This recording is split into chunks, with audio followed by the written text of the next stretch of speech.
আপনারা যারা 2026 সালের জন্য প্রোগ্রামিং ক্যারিয়ারের পরিকল্পনা করছেন তাদের মনে প্রায়ই প্রশ্ন আসে, পাইথন নাকি জাভাস্ক্রিপ্ট, কোনটা আগে শিখব? আজ আমরা এই দুটি জনপ্রিয় ভাষার তুলনা করব যাতে আপনি সঠিক সিদ্ধান্ত নিতে পারেন। প্রথমে দেখে নিই এদের প্রধান ব্যবহারক্ষেত্রগুলো কি।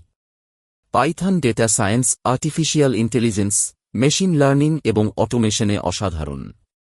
অন্যদিকে JavaScript web development, front end, backend এবং মোবাইল অ্যাপ্লিকেশনের জন্য অপরিহার্য। সিনট্যাক্স বা লেখার ধরন নিয়ে কথা বললে পাইথন তার সরলতার জন্য পরিচিত। দেখুন, হ্যালো দুনিয়া প্রিন্ট করতে পাইথনে কম কোড লাগে। জাভাস্ক্রিপ্টে সামান্য বেশি, কিন্তু এর কাঠামো খুবই সুসংহত। ব্যবহারের ক্ষেত্রে Python artificial intelligence, data analysis, automation এবং ওয়েব ডেভেলপমেন্টের ব্যাকএন্ডে জনপ্রিয়। জাভাস্ক্রিপ্ট ফ্রন্টএন্ড, ব্যাকএন্ড এমনকি মোবাইল অ্যাপ্লিকেশনেও দারুণ কাজ করে। ভারতের চাকরির বাজারে উভয় ভাষারই ভালো চাহিদা রয়েছে। পাইথন ডেভেলপার, বিশেষ করে আইএমও এবং ডেটা সায়েন্সে উচ্চ বেতন পান। জাভাস্ক্রিপ্ট ডেভেলপারদের জন্য ফুল স্ট্যাক এবং ওয়েব ডেভেলপমেন্টে স্থিতিশীল চাহিদা।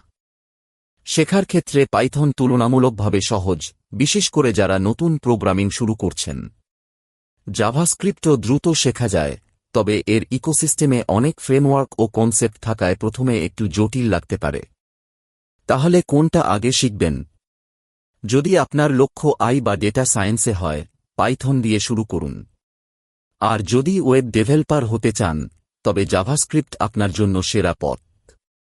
তবে একটিতে শক্ত ভিত্তি গড়ার পর আপনি অন্যটিও শিখতে পারেন। সারসংক্ষেপে, আপনার ক্যারিয়ার লক্ষ্যের উপর নির্ভর করে সঠিক ভাষাটি বেছে নিন। উভয় ভাষারই 2026 সালে উজ্জ্বল ভবিষ্যৎ ও প্রচুর চাকরির সুযোগ রয়েছে। শুধু শুরু করুন, আপনার কোডিং যাত্রা সফল হোক।